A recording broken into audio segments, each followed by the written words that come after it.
Aldehydes और ketones की reactions ख़त्म होने के बाद अब हम करेंगे उनके टेस्ट ऑफ डिटेक्शन कि हम कैसे ये पता कर सकें कि जो कंपाउंड हमें गिवन है वो कोई कार्बोनिल कंपाउंड है यानी कि एल्डिहाइड है या कीटोन है या किसी और टाइप का कंपाउंड है वो।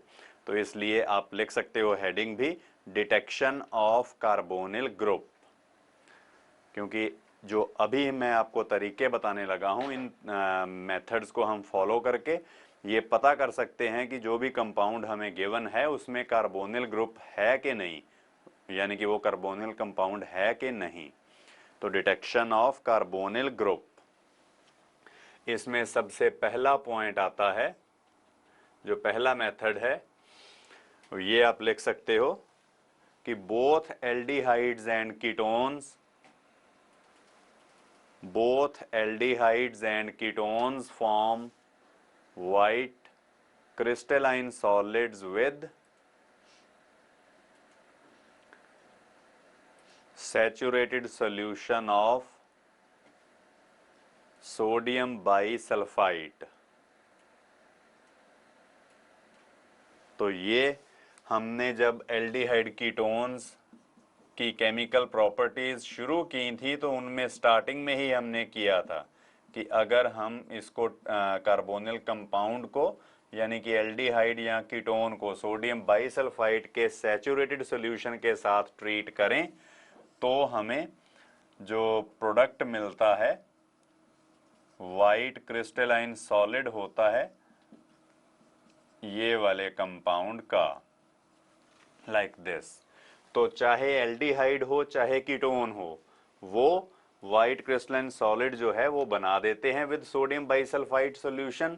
बाकी जो कंपाउंड्स हैं चाहे वो अल्कोहल्स हों, हेलोएल्केन्स हों, कार्बोक्सिलिक ग्रुप्स हों, कार्बोक्सिलिक एसिड्स हों, अमीन्स हों, वो ऐसे वाइट क्रिस्टलाइन सॉलिड्स जो हैं वो नहीं बनाते with sodium bisulphide solution.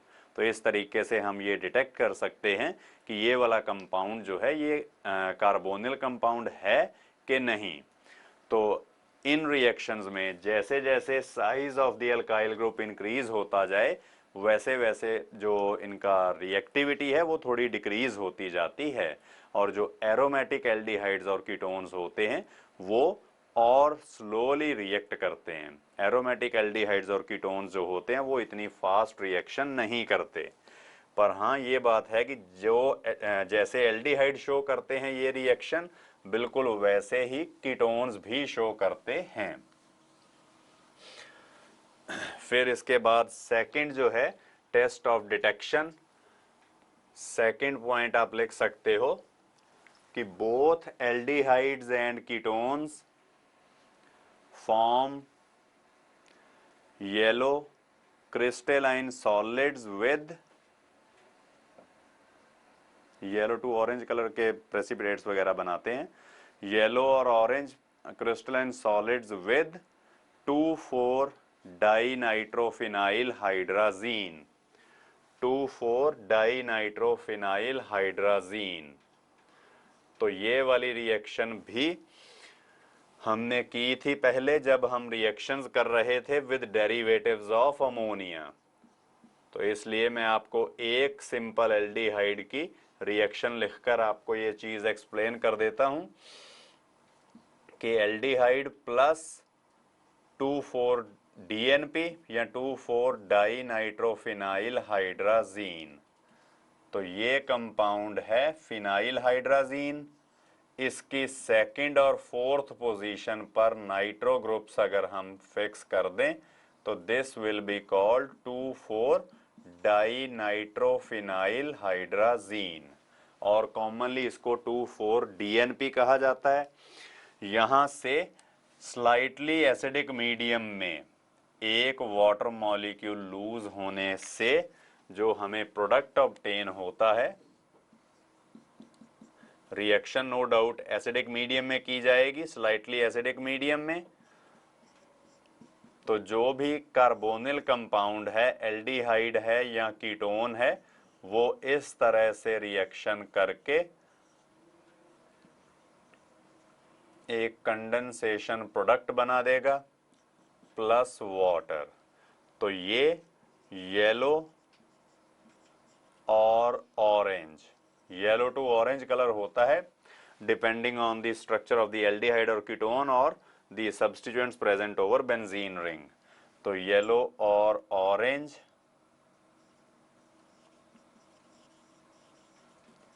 Crystalline solid ये बनाता है। तो इस रिएक्शन को हम 2,4-DNP टेस्ट भी बोल देते हैं। तो ये इक्वेशन लिखने के बाद हम तीसरा टेस्ट ऑफ डिटेक्शन करेंगे, जिसमें हम देखेंगे कि जो एल्डिहाइड्स होते हैं ये पिंक कलर ऑफ जो होता है हमारे पास रोजा एनिलीन हाइड्रोक्लोराइड का सॉल्यूशन या शिफ्स रिएजेंट, उसका पिंक कलर जो है वो एल्डिहाइड्स रिस्टोर कर देते हैं, कीटोन्स नहीं कर पाते। तो आप लिख सकते हो थर्ड पॉइंट,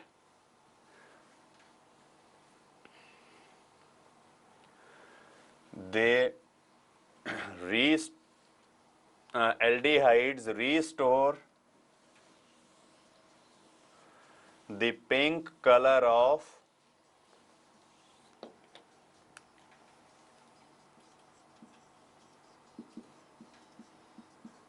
Schiff's reagent। एक शिफ्स रिएजेंट होते हैं, एक शिफ्स बेसिस होते हैं, ये दोनों अलग अलग चीजें हैं। तो शिफ्स रिएजेंट क्या होता है, तो इसके बारे में आप लिख सकते हो कि ये होता है दिस मैग्नेटा और रोजा एनिलीन हाइड्रोक्लोराइड।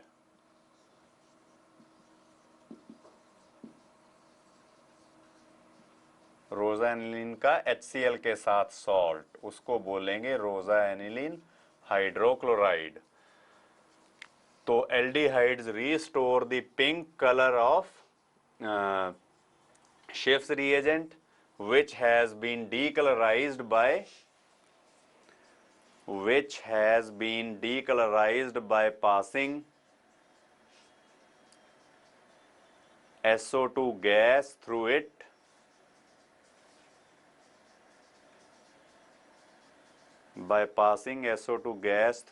तो रोजा एनिलीन हाइड्रोक्लोराइड के सॉल्यूशन में से पहले हम SO2 पास करके उसका जो कलर है पिंक कलर उसको डिस्चार्ज कर देते हैं, फिर अगर उसमें एल्डिहाइड ऐड किया जाए तो उसका पिंक कलर जो है वो रीस्टोर हो जाता है।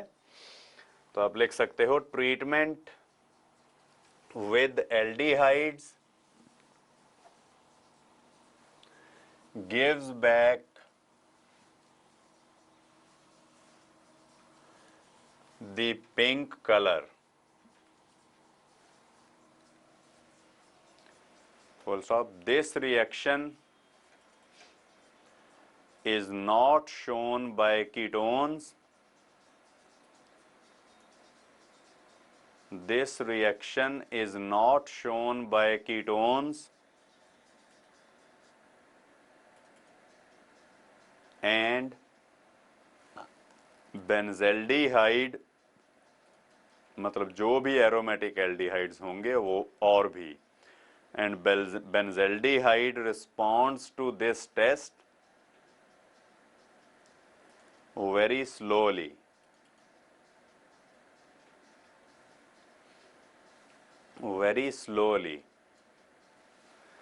तो इन तरीकों से, इन तीन तरीकों से हम जो एल्डिहाइड या कीटोन्स हैं उनको डिटेक्ट कर सकते हैं कि ये वाले कंपाउंड्स हैं कि नहीं। उसके बाद अगला टॉपिक हम करेंगे distinction between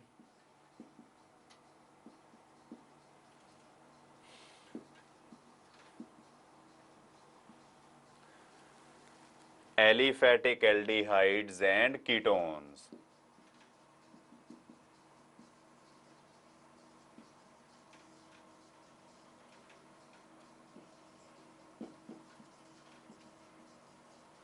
distinction between aliphatic aldehydes and ketones, कि ये हम किस तरह से डिस्टिंग्विश कर सकते हैं कि ये एल्डिहाइड है या कीटोन है।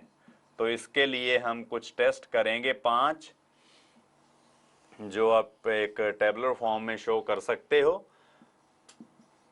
कि जो भी टेस्ट है उस में एल्डिहाइड कैसे परफॉर्म करेगा और कीटोन जो है वो कैसे परफॉर्म करेगा। तो इसमें सबसे पहला जो हमने आज ही किया,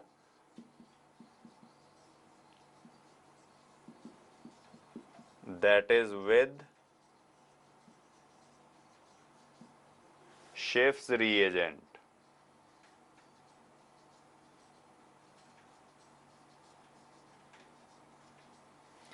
तो जो एल्डिहाइड होते हैं वो शेफ्स रिएजेंट का जो पिंक कलर होता है उसको रिस्टोर कर देते हैं, पर कीटोन जो हैं वो नहीं कर पाते। तो aldehydes restore its pink colour, पर जो कीटोन्स होते हैं they fail to show this test, मतलब कीटोन्स उसके साथ कोई रिएक्शन ही नहीं करते।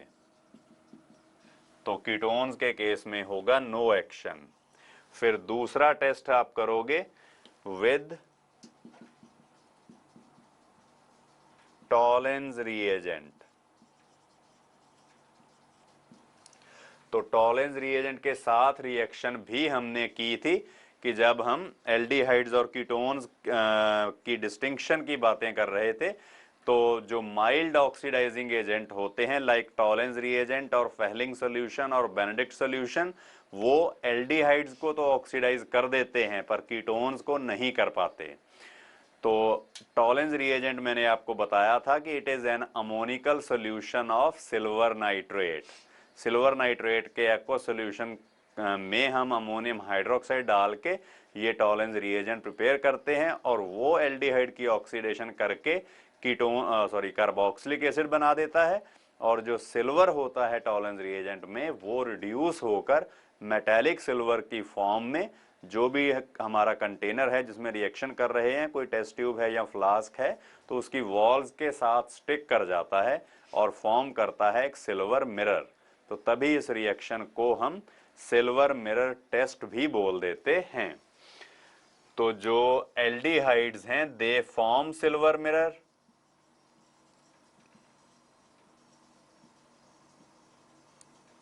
विद टॉलेंस रिएजेंट, और जो कीटोन्स हैं ये कोई रिएक्शन ही नहीं करते, कोई शो नहीं करते प्रेसिपिटेशन किसी टाइप की। तो ये रिएक्शन मैंने तब भी आपको बताया था कि हम यूज कर सकते हैं as a test of distinction between aldehydes and ketones. तो इसके बाद वाली जो रिएक्शन है, रिएक्शन विद फेहलिंग सॉल्यूशन और रिएक्शन विद बेनेडिक्ट सॉल्यूशन, ये भी आपने की हुई हैं। रिएक्शंस विद फेहलिंग सॉल्यूशन,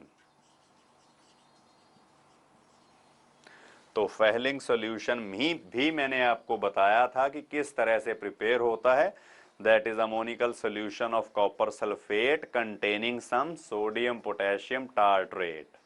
तो इसको कहा जाता है जो फेहलिंग सॉल्यूशन, और इसमें एक्टिव कंपोनेंट होता है 2 moles of Cu2 positive aqueous ions and 5 moles of OH negative aqueous ions. और ये जो एक्टिव कंपोनेंट है फेहलिंग सॉल्यूशन का, ये एल्डिहाइड की ऑक्सीडेशन करके उसको कार्बोक्सिलिक एसिड में कन्वर्ट कर देता है और खुद क्यूप्रस ऑक्साइड के रेड प्रेसिपिटेट्स जो हैं वो फॉर्म हो जाते हैं।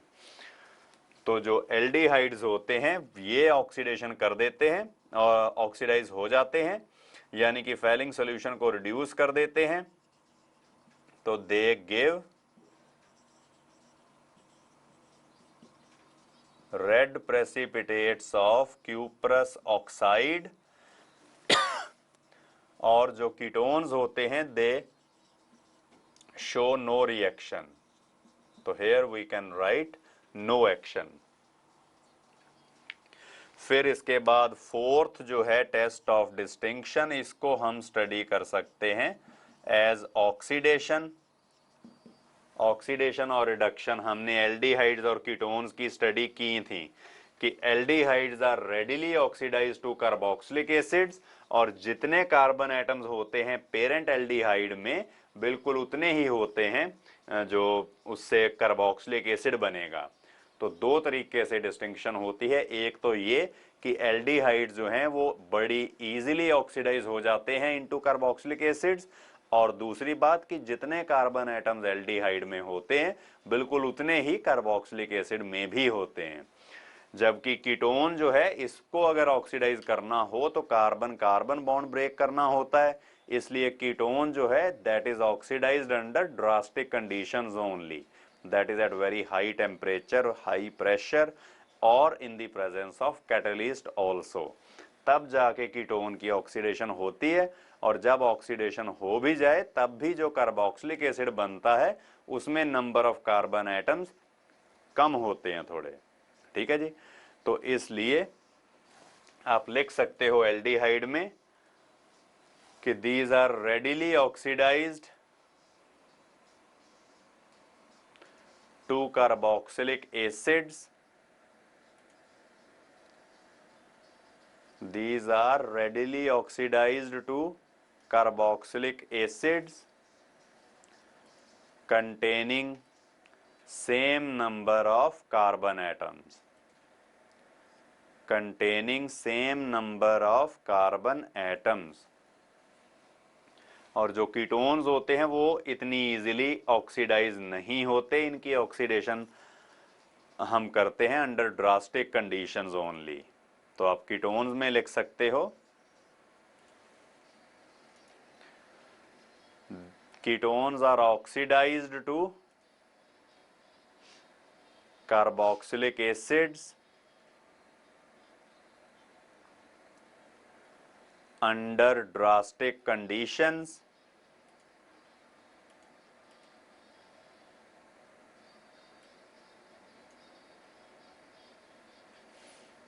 and the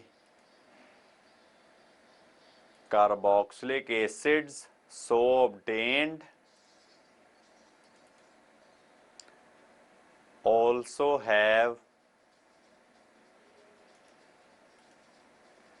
lesser number of carbon atoms, also have lesser number of carbon atoms। Ketones में ऑक्सीडेशन को for stepping down the series के लिए यूज किया जाता है। तो इस तरीके से हम ऑक्सीडेशन करके भी एल्डिहाइड्स और कीटोन्स को डिस्टिंग्विश कर सकते हैं। और फिर लास्ट बचता है reduction.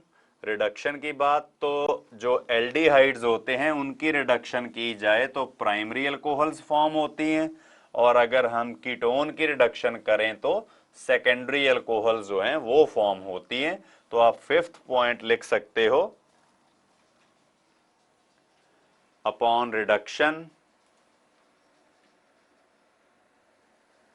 Aldehydes form primary alcohols while ketones form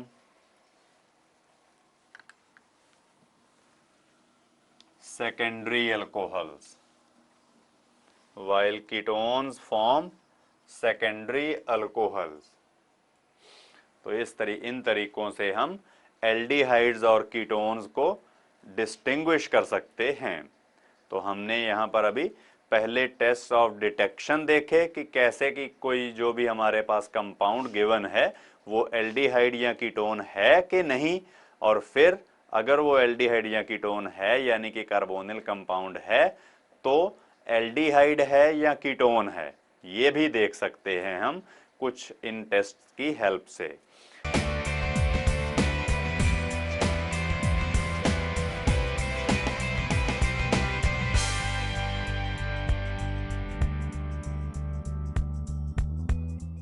तो इसके बाद हम करते हैं फिर सम कमर्शियली इंपॉर्टेंट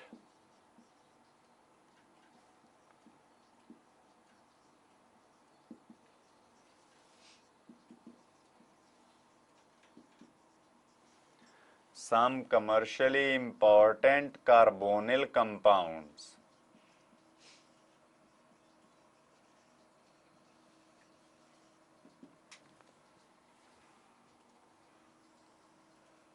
तो इनमें हम कुछ कार्बोनिल कंपाउंड जो कमर्शियली ज़्यादा यूज होते हैं या इम्पॉर्टेंट हैं, उनकी हम प्रेपरेशन और फिर उनकी कुछ स्पेशल प्रॉपर्टीज़ के बारे में हम स्टडी करेंगे। तो इनमें सबसे पहला जो कार्बोनिल कंपाउंड है वो है फॉर्मेल्डिहाइड, द सिंपलेस्ट एल्डिहाइड। तो वो हम देखेंगे कि कमर्शियली ज़्यादातर कैसे प्रिपेयर किया जाता है और फिर उसकी यूटिलिटी कहाँ है या उसका यूज़ कहाँ कहाँ होता है, तो वो चीज़ हम स्टडी करेंगे। तो सबसे पहले हम करते हैं इसकी प्रेपरेशन। तो जो पहला कमर्शियली इंपॉर्टेंट कार्बोनिल कंपाउंड है that is formaldehyde. Formaldehyde common name है उस कंपाउंड का और IUPAC नेम है उसका मीथेनल। फॉर्मूला है HCHO। ये तो इसकी प्रेपरेशन कैसे की जाएगी? तो प्रेपरेशन आप देख सकते हो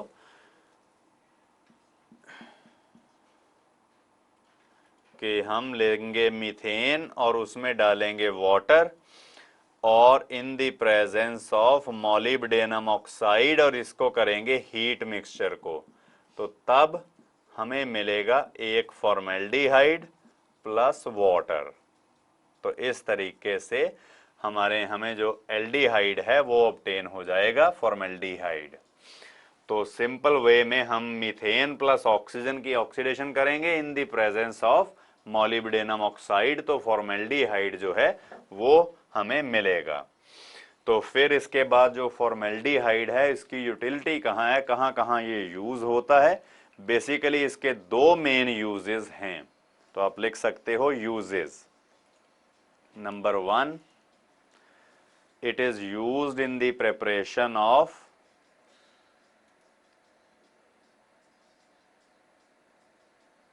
commercially important बेकेलाइट। तो जो बेकेलाइट एक थर्मोसेटिंग प्लास्टिक होता है उसकी प्रेपरेशन के में जो फॉर्मेल्डिहाइड है वो यूज होता है। तो इसलिए एक तो इसकी यूटिलिटी हुई ये, और दूसरा इसका यूज जो है फॉर्मेल्डिहाइड का वो है बेसिकली कि इसको हम यूज करते हैं for the preparation of formalin. Formalin जो है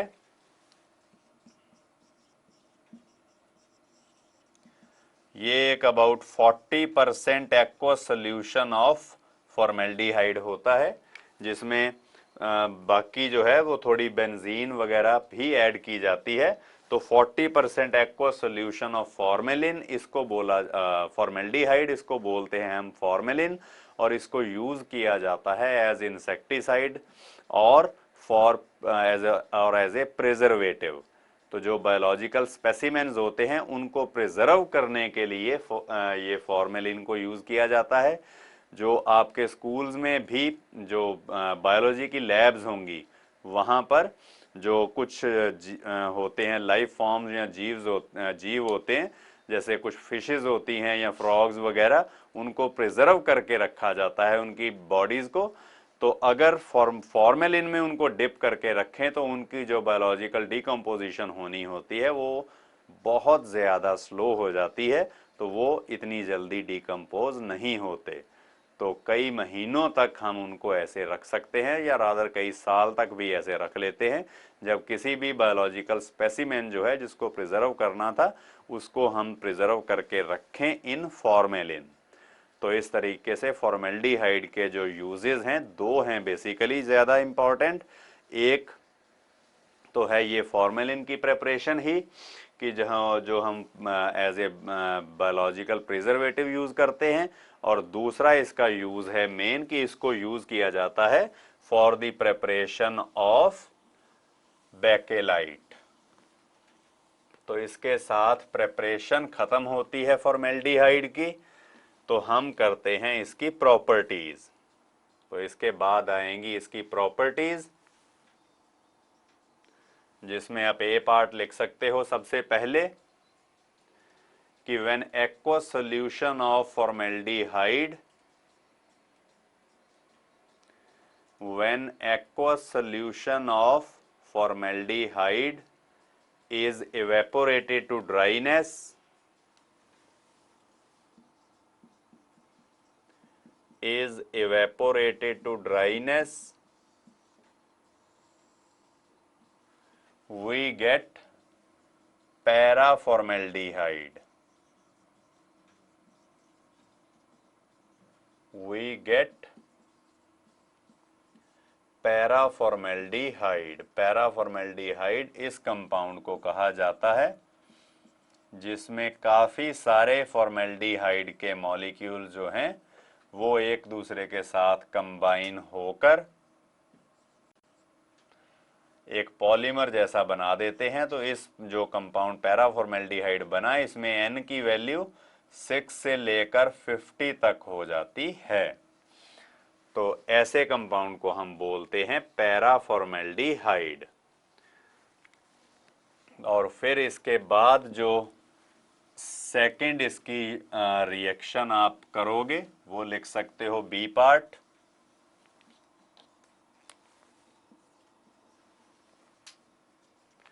कि when formaldehyde in the gaseous state is allowed to stand,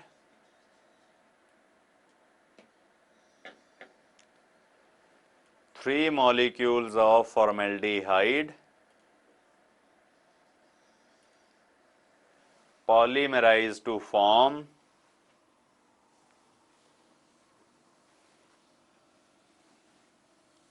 मेटाफॉर्मेल्डिहाइड और ट्राइऑक्सेन। तो मैं जो फॉर्मेल्डिहाइड के 3 मॉलिक्यूल्स यूज करने हैं उनको बिल्कुल सिंपल वे में लिख रहा हूं कुछ इस तरह से, ताकि आपको जो भी प्रोडक्ट फॉर्म होगा वो क्लियर रहे कि कैसे फॉर्म हुआ।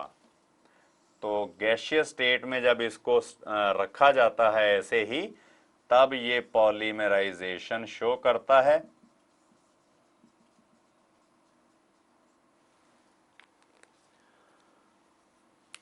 और यहां पर एक बॉन्ड इधर शिफ्ट हो जाएगा, ये वाला बॉन्ड इधर शिफ्ट होगा और ये वाला बॉन्ड कुछ इधर शिफ्ट हो जाएगा। तो इस तरीके से जो 3 मोनोमर्स हैं ये मिलकर एक ट्राइमर बना देते हैं। तो इस ट्राइमर को हम मेटाफॉर्मेल्डिहाइड बोलते हैं।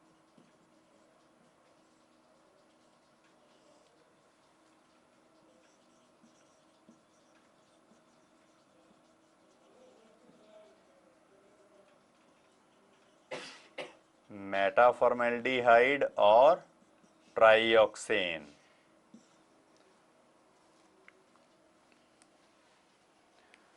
और इसके बाद आप सी पार्ट लिख सकते हो, जो तीसरी इसकी फॉर्मेल्डिहाइड की स्पेशल रिएक्शन है।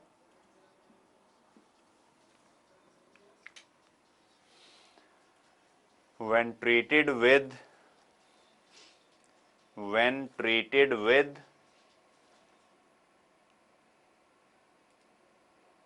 a saturated solution of calcium hydroxide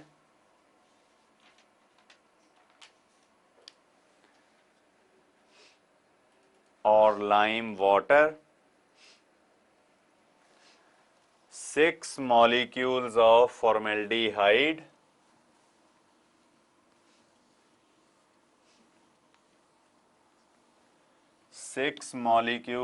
formaldehyde polymerize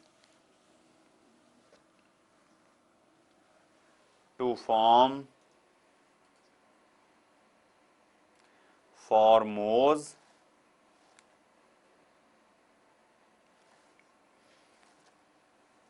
which is a carbohydrate or a polymer of glucose।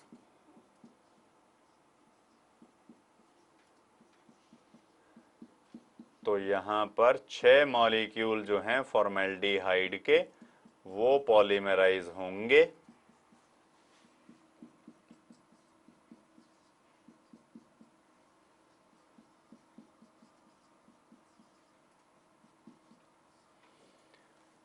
This in the presence of calcium hydroxide. जब कैल्शियम हाइड्रोक्साइड डाला जाता है तो तब यहाँ से हाइड्रोजन जो है वो इधर शिफ्ट हो जाता है और पाई बॉन्ड जो है वो नीचे। तो इस तरह से ये सीक्वेंस जो है वो चलती जाती है और हमें ऑब्टेन होता है फॉर्मोज, जो आइसोमर होता है ग्लूकोज का, लाइक दिस। इसी तरह से ये रिएक्शन जो है, ये प्रोसेस जो है वो आगे भी चलेगा। तो टोटल नंबर ऑफ 6 मॉलिक्यूल जो हैं वो इस तरीके से कंबाइन होते हैं।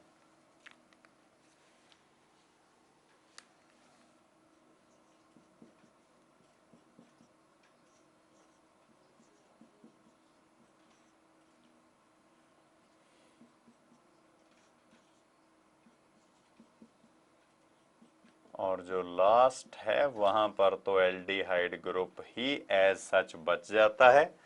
इस कंपाउंड को कहा जाता है फॉर्मोज। तो अगर हम कैल्शियम हाइड्रोक्साइड के साथ ट्रीट करें फॉर्मेल्डिहाइड को तो तब हमें ग्लूकोज का आइसोमर फॉर्मोज मिलता है। और फिर सबके बाद जो लास्ट है फॉर्मेल्डिहाइड की main reaction,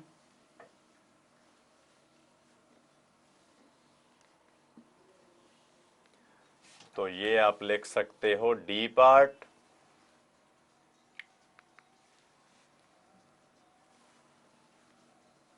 When treated with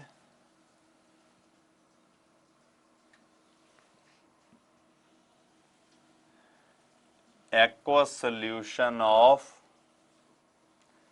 NaOH and phenol,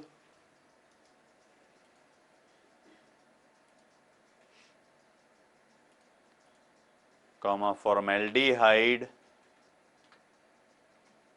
forms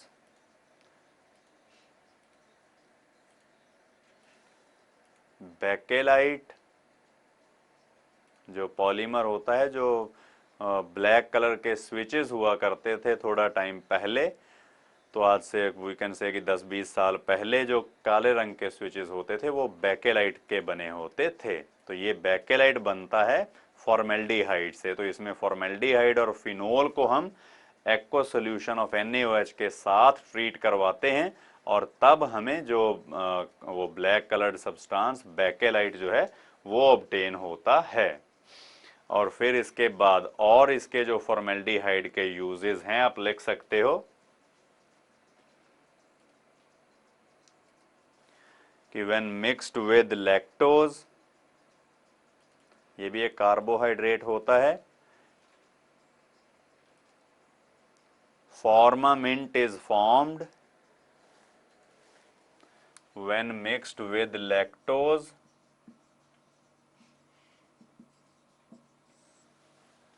formamint is formed which is used to prepare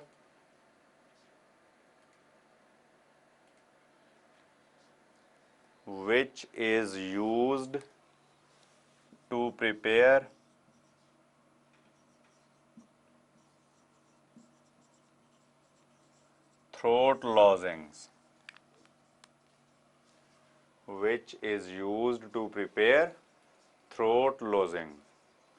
जैसे वो स्ट्रेप्सिल्स की गोलियां होती हैं जब गले को साफ करने के लिए या जब कोल्ड हो जाए तब हम यूज करते हैं, तो उसकी प्रेपरेशन के लिए भी ये जो फॉर्मामिंट है इसको यूज किया जाता है।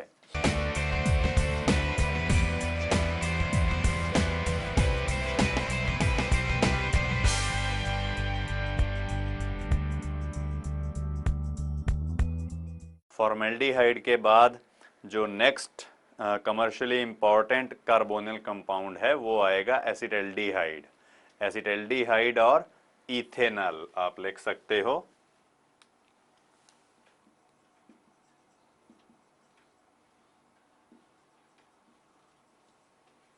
एसिटल्डिहाइड और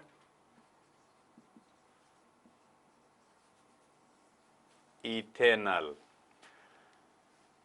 तो इसकी प्रिपरेशन पहले की जाएगी।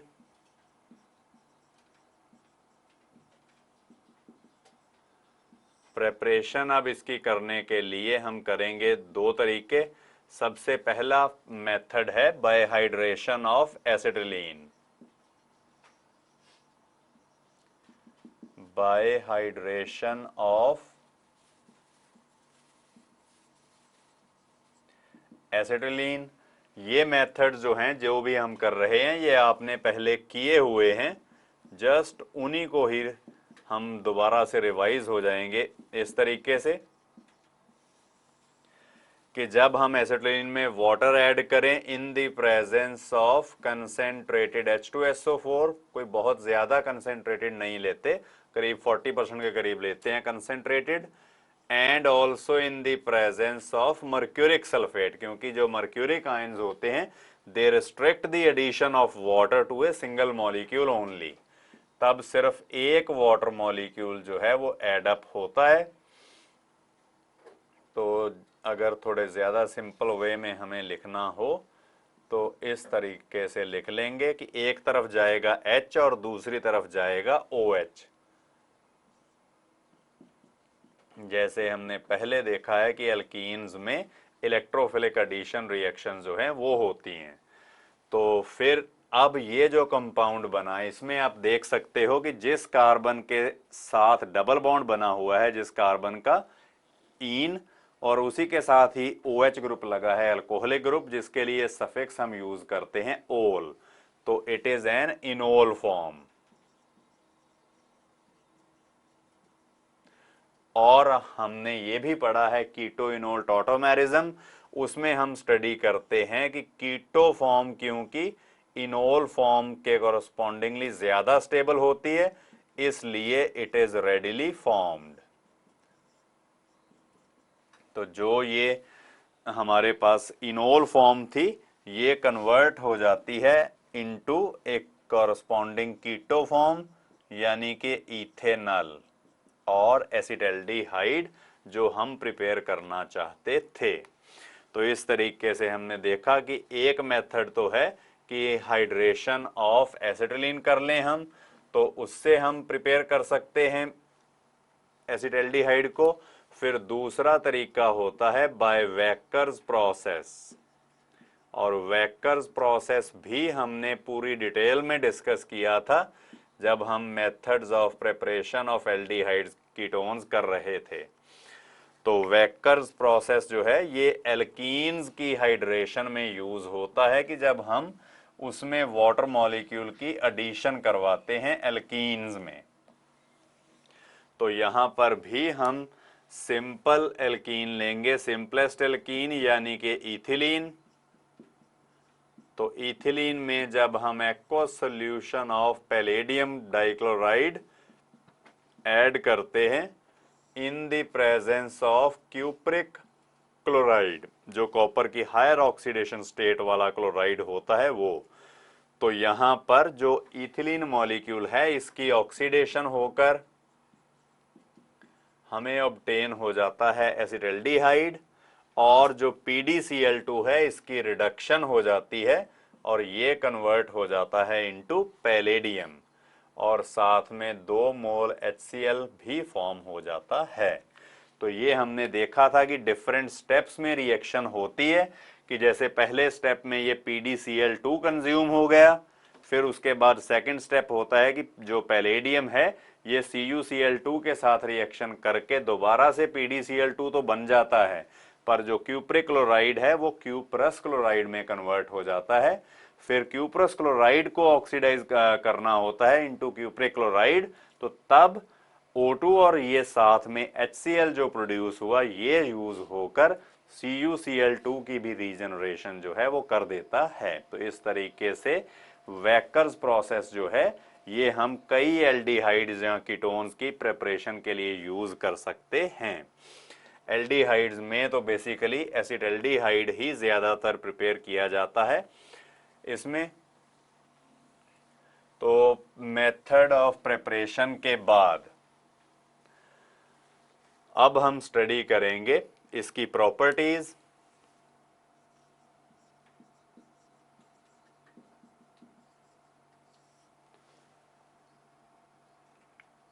एसिटाल्डिहाइड की प्रॉपर्टीज में सबसे पहले हम रिएक्शन करते हैं पॉलीमराइजेशन रिएक्शन। तो आप इसमें लिख सकते हो 2 लाइनें, क्योंकि इसके जो ज्यादा इंपॉर्टेंट रिएक्शंस हैं वो पॉलीमराइजेशन रिएक्शंस ही हैं।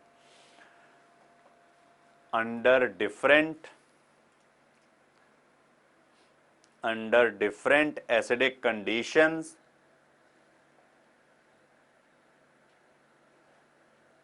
acetaldehyde gets polymerized to form different compounds, जिसमें सबसे पहले आप लिख सकते हो polymerisation with concentrated sulphuric acid, polymerisation with concentrated sulphuric acid. तो ये एसिटाल्डिहाइड मॉलिक्यूल हुआ एक, मैं जो रिएक्टेंट है एसिटाल्डिहाइड उसी को ही, उसकी स्ट्रक्चर को ही थोड़ा चेंज करके लिख रहा हूं ताकि आपको क्लियर हो जाए कि जो प्रोडक्ट बना वो किस तरीके से फॉर्म हो गया।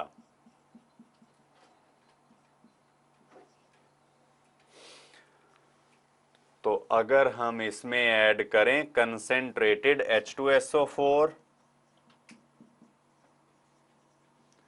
और टेम्परेचर यहां पर हम नॉर्मल ही रखते हैं 298 केल्विन टेम्परेचर, यानी कि रूम टेम्परेचर जो होता है 25 डिग्री सेल्सियस। तो अब यहां पर ट्राइमर जो है वो फॉर्म होगा। ये जो पाई बॉन्ड है इधर शिफ्ट हो जाएगा, नीचे से पाई बॉन्ड इधर जाएगा, और ये वाला जो कार्बोनिल ग्रुप में पाई बॉन्ड था ये इधर शिफ्ट हो जाएगा। तो अब जो हमें प्रोडक्ट ऑब्टेन होगा वो कुछ इस तरह से होगा।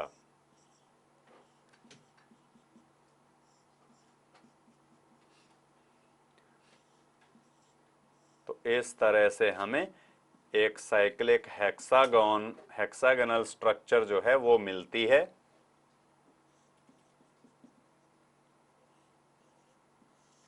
इस प्रोडक्ट की, जिसको हम कहते हैं पैरेल्डिहाइड।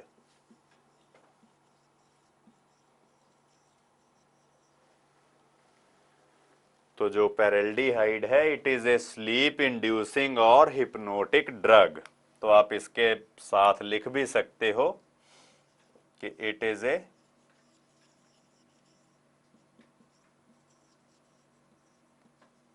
स्लीप इंड्यूसिंग और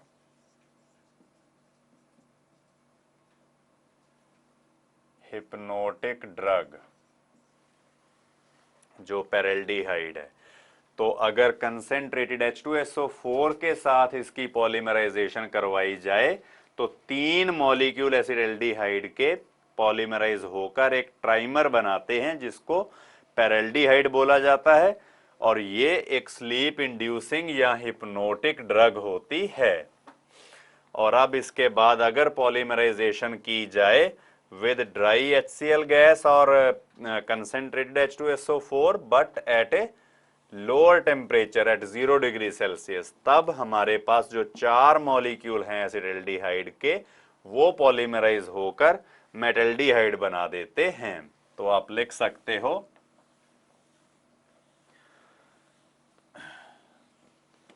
कि when polymerisation is done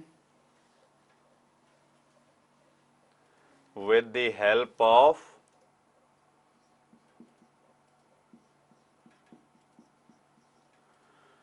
dry HCl gas or concentrated H2SO4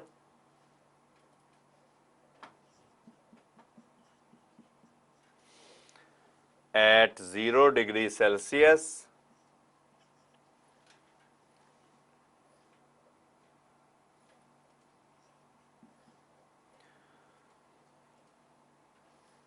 tetramer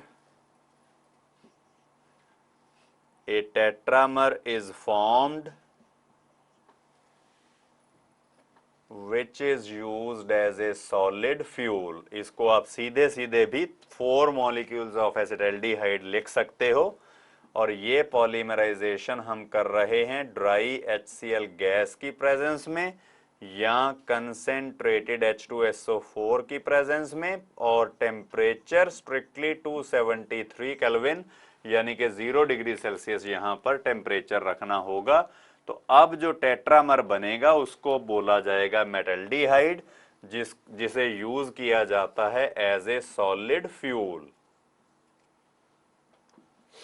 तो यहां पर हम जो इलेक्ट्रॉन्स की मूवमेंट है उसको ऐसे दिखा सकते हैं कि ये पाई बॉन्ड आगे जाएगा, यहां से पाई बॉन्ड आगे, ये वाला पाई बॉन्ड जाएगा इधर, और इधर से पाई बॉन्ड इस तरह से जो है वो मूव करेंगे। तो जो फाइनल हमें प्रोडक्ट ऑब्टेन होगा वो होगा कुछ इस तरह से।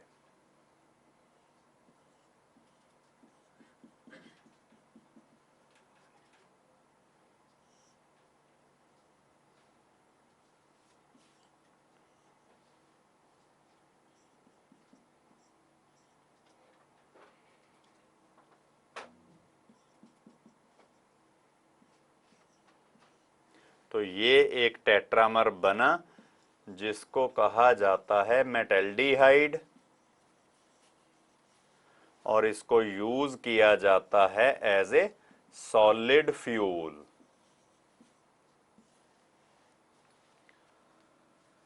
तो सॉलिड फ्यूल्स वगैरह जो हमारे पास रॉकेट्स वगैरह होते हैं या जो स्पेसशिप्स होते हैं, वहां पर जो फ्यूल हमें चाहिए होता है वहां पर यूज होता है ये मेटल्डिहाइड जो है। तो इस तरीके से हम देखते हैं कि जो एसिटल्डिहाइड मॉलिक्यूल है वो दो तरीके से पॉलीमराइज हो जाता है। अगर हम कंसेंट्रेटेड H2SO4 डालें पर टेम्परेचर रखें रूम टेम्परेचर, तब 3 मॉलिक्यूल जो हैं वो पॉलीमराइज होकर पैरेल्डिहाइड बनाते हैं, जो एक स्लीप इंड्यूसिंग और हिप्नोटिक ड्रग थी। और अगर हम पॉलीमराइजेशन करें विद ड्राई HCl गैस या वही पुराना कंसेंट्रेटेड H2SO4 पर टेम्परेचर रखें 273 केल्विन, तो तब हमें एक टेट्रामर ऑब्टेन होता है जिसको कहा जाता है metaldehyde, and it is used as a solid fuel. तो इसके बाद जो नेक्स्ट हमारे पास कार्बोनिल कंपाउंड है, नेक्स्ट जिसको हमने स्टडी करना है वो है एसीटोन। तो एसीटोन की प्रिपरेशन की जाएगी। सबसे पहले आप लिख सकते हो हेडिंग प्रिपरेशन। तो प्रिपरेशन में एसीटोन की ये आपने स्टडी की हुई है रिएक्शंस की। चाहो तो जो आइसोप्रोपाइल अल्कोहल है उसकी अगर ऑक्सीडेशन कर दी जाए तो तब भी हमें एसीटोन ऑब्टेन होती है, और या फिर प्रोपीन मॉलिक्यूल लेकर उसके वैक्टर प्रोसेस से अगर हम ऑक्सीडेशन करें तो तब भी हमें एसीटोन ही ऑब्टेन होगी। तो इस तरीके से जो एसीटोन है उसकी हम प्रिपरेशन कर सकते हैं, either by oxidation of secondary alcohols और by Wacker's process using propylene molecule और प्रोपीन मॉलिक्यूल। तो इसकी प्रिपरेशन के बाद फिर प्रॉपर्टीज आएंगी। तो प्रॉपर्टीज में हम स्टडी करते हैं सबसे पहले हम जो रिएक्शन की थी हमने एक क्लोरोफॉर्म में भी क्लोरीटोन की प्रिपरेशन के लिए। तो क्लोरीटोन एक स्लीप इंड्यूसिंग और हिप्नोटिक ड्रग होती है। तो इसकी प्रॉपर्टीज में एसीटोन की सबसे पहली प्रॉपर्टी आप स्टडी करोगे प्रिपरेशन ऑफ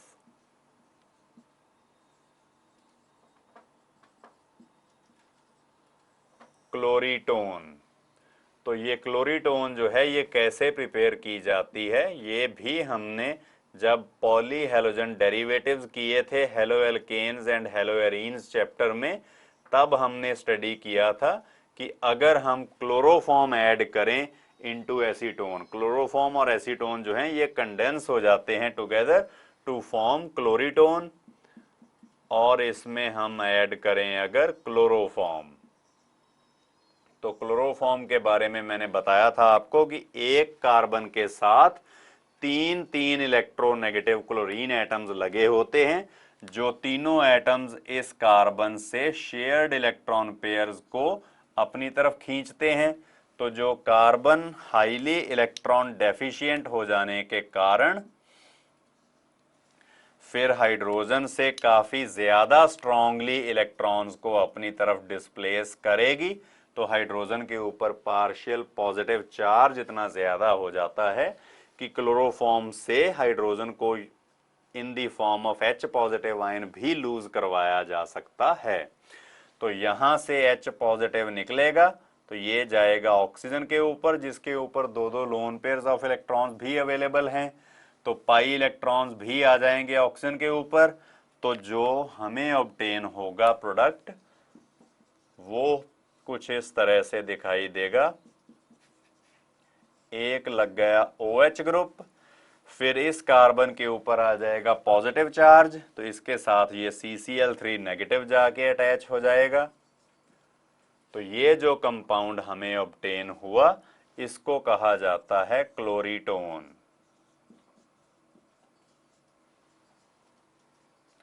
तो ये भी एक स्लीप इंड्यूसिंग ड्रग होती है, नींद की दवाई बनाने में ये काम आती है। तो इस तरीके से हम देखते हैं कि एसीटोन में अगर क्लोरोफॉर्म जो है वो कंडेंस की जाए या ऐड की जाए तो हमें क्लोरीटोन जो है वो ऑब्टेन होती है। फिर इसके बाद जो सेकंड प्रॉपर्टी है इसकी condensation with dry HCl gas. तो ड्राई HCl गैस के साथ या जो एसीटोन है इसकी कंडेंसेशन अगर की जाए विद एसिड्स तो डिफरेंट एसिड्स के साथ इसके डिफरेंट कंडेंसेशन प्रोडक्ट्स जो हैं वो हमें ऑब्टेन होते हैं। तो आप एक लाइन भी लिख सकते हो कि condensation of acetone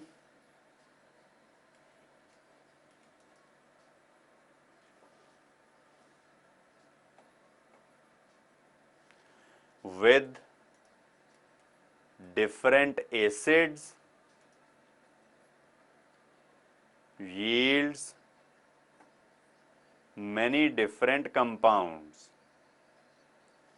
yields many different compounds। Condensation reaction जो है वो होती है फिर एसीटोन की किस तरह से। पहली बात आप लिख सकते हो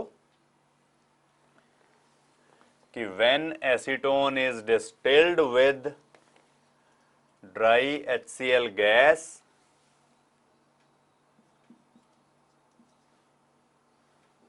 we get मेसिटाइल ऑक्साइड और phorone, we get mesityl oxide और फोरोन।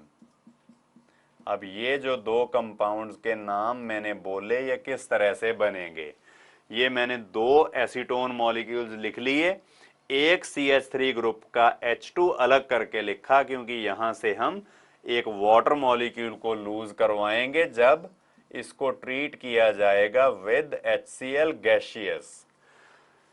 तो अब यहां से जो वाटर मॉलिक्यूल है वो इधर से लूज होगा और जो प्रोडक्ट हमें ऑब्टेन होगा वो कुछ ऐसा अपीयर होगा।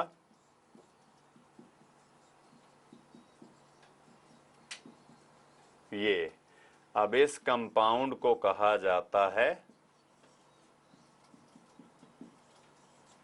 मेसिटाइल ऑक्साइड, और जब इसी एसीटोन को हम डिस्टिल करें विद कंसेंट्रेटेड H2SO4 तब हमें फोरोन जो है वो ऑब्टेन होती है। तो आप लिख सकते हो कि when acetone is distilled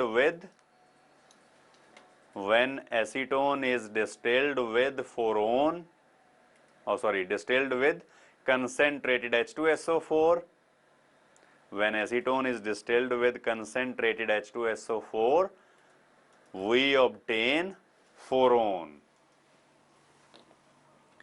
अब ये फोरोन जो है वो कैसे ऑब्टेन होगी, तो इसके लिए अब हम जो दूसरा हमारे पास CH3 ग्रुप था उसको भी 2 हाइड्रोजन उसके अलग करके लिख लेते हैं, और इधर आ जाएगा फिर जो तीसरा मॉलिक्यूल एसीटोन का होगा वो।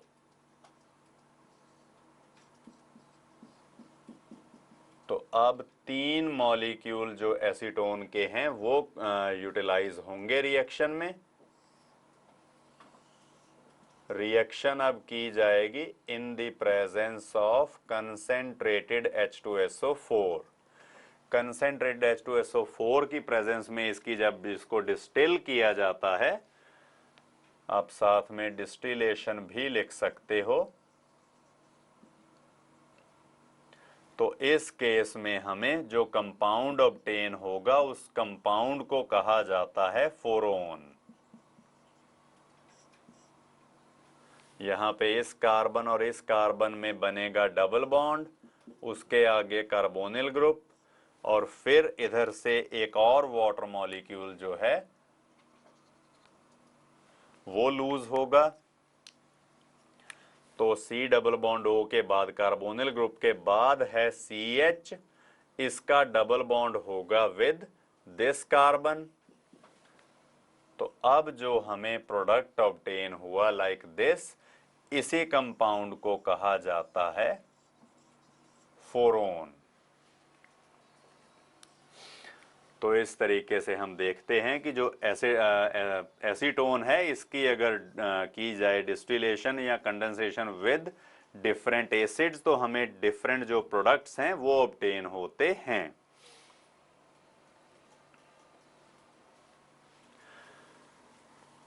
और अगर एसीटोन को लो टेम्परेचर पर अगर पड़ा रहने दिया जाए विद कंसेंट्रेटेड H2SO4, तो तब हमें मेसिटाइल ऑक्साइड भी ऑब्टेन हो जाता है। मेसिटाइल ऑक्साइड नहीं, सॉरी, मेसिटिलीन। मेसिटाइल ऑक्साइड तो पहले बना लिया था। तो जो मेसिटिलीन है वो किस तरह से प्रोड्यूस होगी ये भी आप देख सकते हो। तो इस तरह से जो एसीटोन है इसका एक CH3 ग्रुप मैंने थोड़ा चेंज करके लिखा,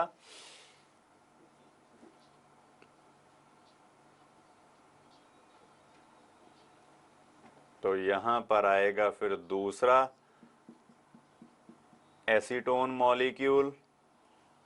इसका भी CH3 ग्रुप में से मैंने, क्योंकि 2 हाइड्रोजन एटम्स रिप्लेस करने हैं तो उनको सेपरेट करके ही लिखा है।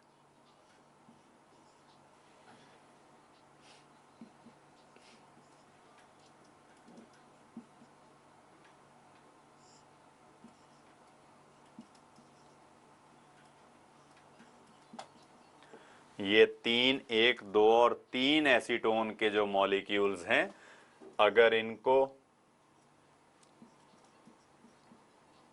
रख दिया जाए ऐसे ही in the presence of concentrated H2SO4, तो तब हमें जो प्रोडक्ट है वो इस तरीके से मिलेगा। एक वाटर मॉलिक्यूल यहां से निकलेगा, दूसरा वाटर मॉलिक्यूल यहां से निकलेगा, और तीसरा वाटर मॉलिक्यूल जो है वो इधर से निकलेगा। कंसेंट्रेटेड H2SO4 आप जानते हो कि एक डिहाइड्रेटिंग एजेंट होता है जो वाटर को रिमूव करने के ही काम आता है। तो इस तरीके से जो हमें प्रोडक्ट ऑब्टेन होगा, अब इस कार्बोनिल कार्बन का डबल बॉन्ड बनेगा विद दिस CH ग्रुप इसकी कार्बन के साथ। तो अब यहां पर होगा डबल बॉन्ड, C के साथ एक H है, फिर नीचे वाला जो कार्बन है इसके साथ एक अटैच्ड है CH3 ग्रुप, और दूसरी तरफ डबल बॉन्ड इसका बन जाएगा विद दिस कार्बन जिसके साथ एक हाइड्रोजन लगा हुआ है, और इसके बाद आगे है ये वाली कार्बन जिसके साथ एक मिथाइल ग्रुप है, और इसका डबल बॉन्ड ऊपर वाले CH ग्रुप वाली कार्बन के साथ ये कंपाउंड बनेगा। और इस केस में 3 वाटर मॉलिक्यूल्स जो हैं वो लूज हुए हैं। ये जो हमें प्रोडक्ट ऑब्टेन हुआ इसको कहा जाता है मेसिटिलीन। और अगर हम इसकी नंबरिंग करें पेरेंट चेन साइक्लिक रिंग को मानेंगे 1 2 3 4 5 और 6, तो फर्स्ट, थर्ड और फिफ्थ कार्बन के ऊपर जो मिथाइल ग्रुप्स हैं वो अटैच्ड हैं लाइक ब्रांचेस। तो इसका जो IUPAC नेम अगर आप लिखना चाहो तो वो भी लिख सकते हैं कि 1,3,5 ट्राईमिथाइल बेंजीन। तो 1,3,5 ट्राईमिथाइल बेंजीन इस तरीके से प्रिपेयर की जा सकती है।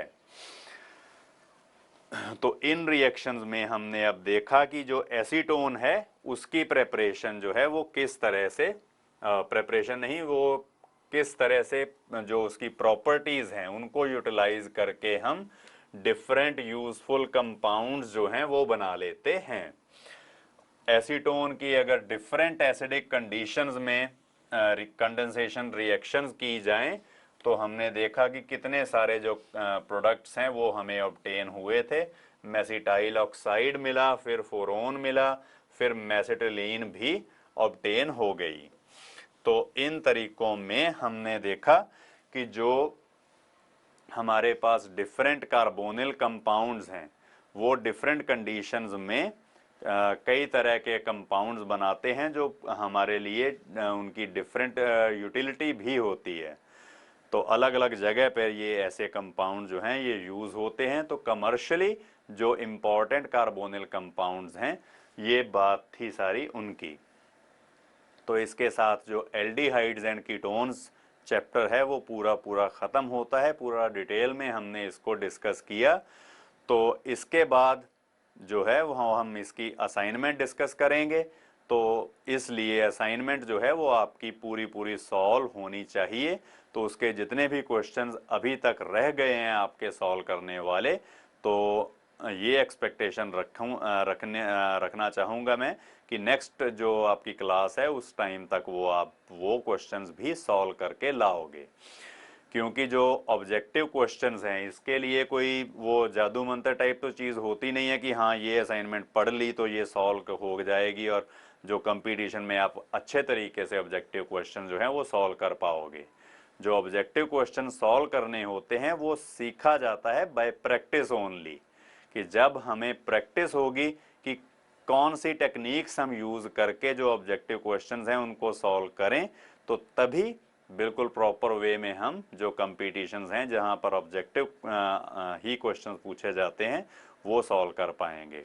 तो ऑब्जेक्टिव क्वेश्चंस कोई इतने ज़्यादा डिफ़िकल्ट नहीं होते कि हाँ उसमें कोई पता नहीं कैसे लॉजिक चलने हैं या क्या टेक्निक्स यूज़ की जानी है।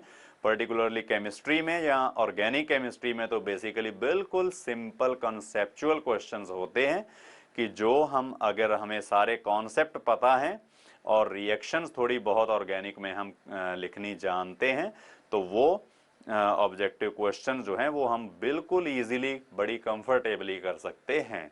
ऑर्गेनिक केमिस्ट्री में गलती होने का स्कोप जो है वो बहुत कम होता है। ज़्यादातर अगर थोड़ा बहुत सोच कर जो क्वेश्चंस हैं वो किए जाएं तो बिल्कुल प्रॉपरली हम उनको आंसर कर सकते हैं।